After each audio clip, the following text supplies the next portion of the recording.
This story is based on prison testimonies and legends passed down over the years. Mike Tyson had his cellmate pinned against the concrete wall, one hand gripping his throat, the other twisting his arm behind his back at an angle that made the man scream. The cellmate's feet were barely touching the ground, his face pressed against the cold cinder block, tears streaming down his cheeks. "I'm gonna say this once." Mike's voice was calm, almost conversational, but the threat underneath was unmistakable. "You try that again and I'll kill you, you understand me?" The cellmate could only sob in response, his weapon, a sharpened toothbrush, lying useless on the floor where Mike had knocked it from his hand. Down the corridor, the sound of guards' boots echoed as they ran toward the cell, alerted by the commotion. But to understand how Mike Tyson's first week in prison turned into a legend that would be whispered about for decades, we need to go back to the beginning. It was March 1992. Mike Tyson, the former undisputed heavyweight champion of the world, had just been sentenced to 6 years in the Indiana Youth Center, later transferred to the Indiana State Prison. He was 25 years old, at what should have been the peak of his career, and instead of training for his next fight, he was being processed into the prison system. The intake process was humiliating by design. Strip search, delousing, medical examination, psychological evaluation, all of it meant to break down whatever identity you had on the outside and rebuild you as an inmate. But Mike had been broken down and rebuilt before, in the streets of Brooklyn, in Cus D'Amato's gym, in the boxing ring. This was just another kind of fight. When they assigned him his cell, the guards exchanged knowing looks. Prison politics were complicated, and placing the most famous inmate in recent memory required careful consideration. Put him with the wrong person, and you'd have a riot. Put him with someone too weak, and he'd be running that section of the prison within a week. They chose a cellmate named Marcus "Big Mark" Henderson. He was 32 years old, serving a 10-year sentence for armed robbery, and he'd been inside for 4 years already. Big Mark had a reputation, not as the toughest guy in the prison, but as someone who knew how to survive, how to navigate the complex social hierarchy, how to avoid trouble while maintaining respect. What the guards didn't know was that Big Mark had been pressured by one of the prison gangs. The Aryan Brotherhood controlled a significant portion of the prison's black market, and they saw Mike Tyson as both a threat and an opportunity. A threat because his presence disrupted the existing power structure, and an opportunity because whoever took down Mike Tyson would become legendary. They'd approached Big Mark 2 days before Mike arrived. The message was simple: test the champ. See if he's really as tough as they say. Do it right, and we'll take care of you. Refuse, and we'll make your life hell. Big Mark didn't want to do it. He'd seen Mike fight on TV, knew the man's power, understood that attacking a trained killer was suicide. But in prison, refusing the Brotherhood's orders was its own kind of death sentence. He had 3 more years on his sentence. He couldn't survive 3 more years as a target. When Mike walked into the cell for the first time, Big Mark was sitting on his bunk, pretending to read a magazine. He sized Mike up without making it obvious. The boxer was shorter than he expected, maybe 5'10", but built like a tank. Even in the baggy prison uniform, you could see the muscle mass, the power coiled in every movement. "You're Big Mark?" Mike asked, his voice surprisingly soft, that slight lisp making him sound almost vulnerable. "Yeah, you're Tyson." "Just Mike in here," he said, tossing his bedding onto the top bunk. "We gonna have any problems?" Big Mark looked at him, really looked at him, and saw something he wasn't expecting. Not arrogance, not the cocky champion he'd seen on TV, but exhaustion.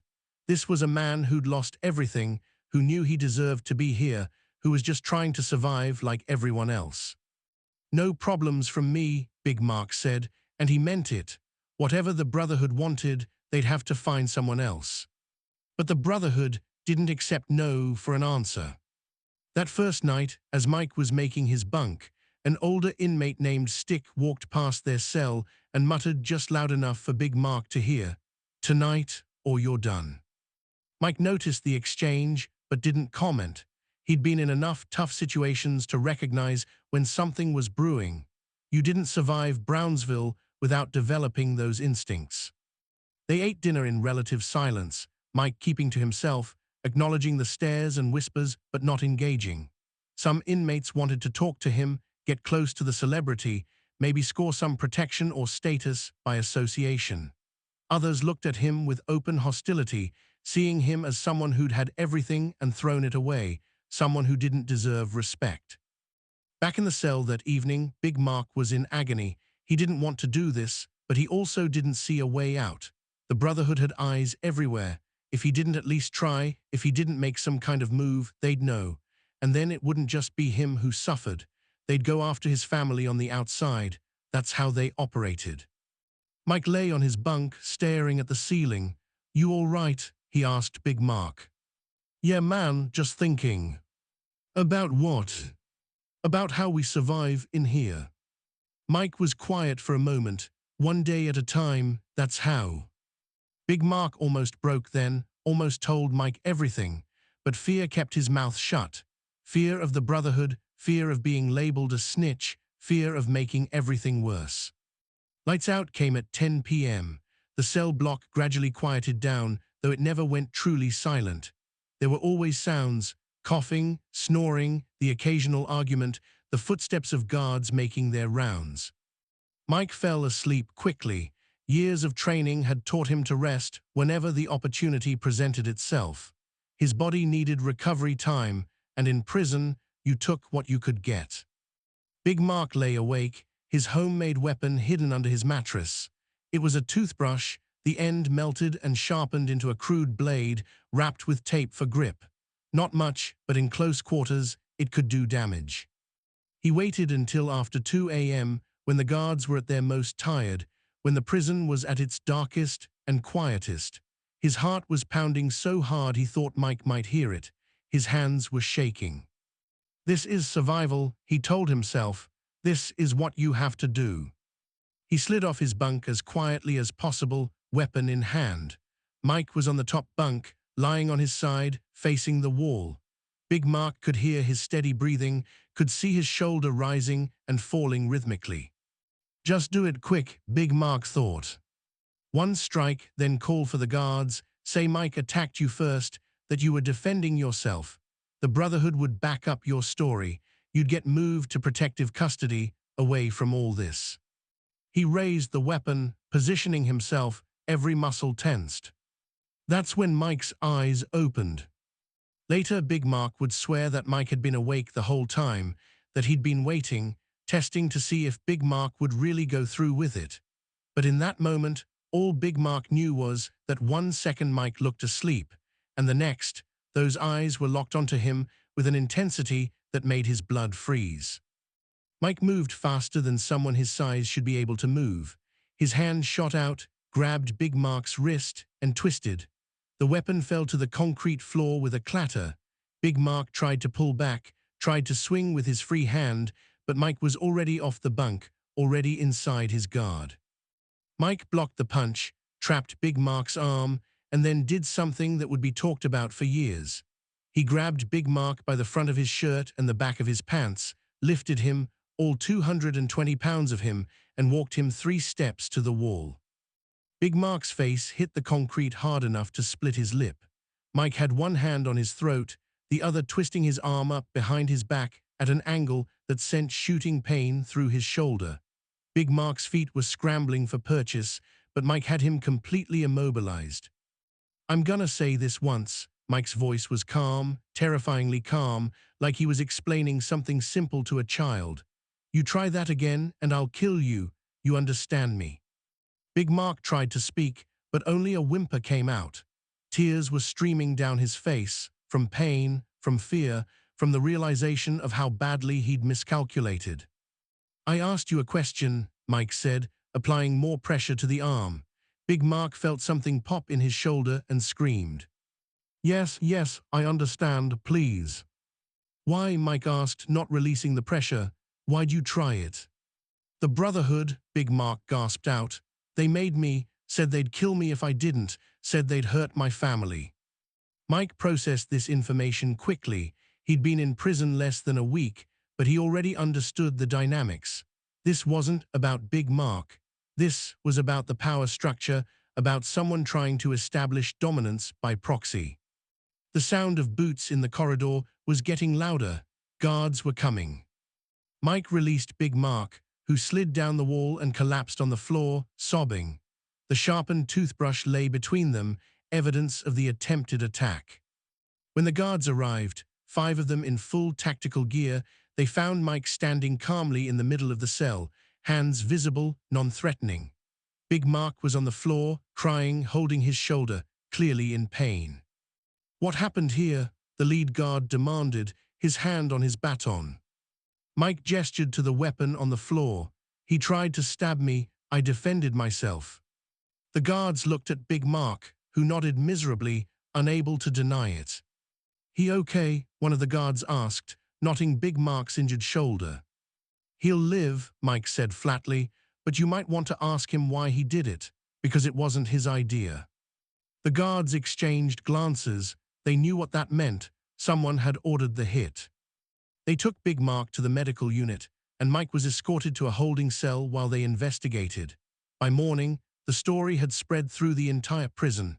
Mike Tyson's cellmate had tried to kill him, and Mike had put him down in seconds without breaking a sweat. Big Mark was in the infirmary with a dislocated shoulder, crying like a baby, and Mike hadn't even seemed angry about it. The investigation revealed the Brotherhood's involvement.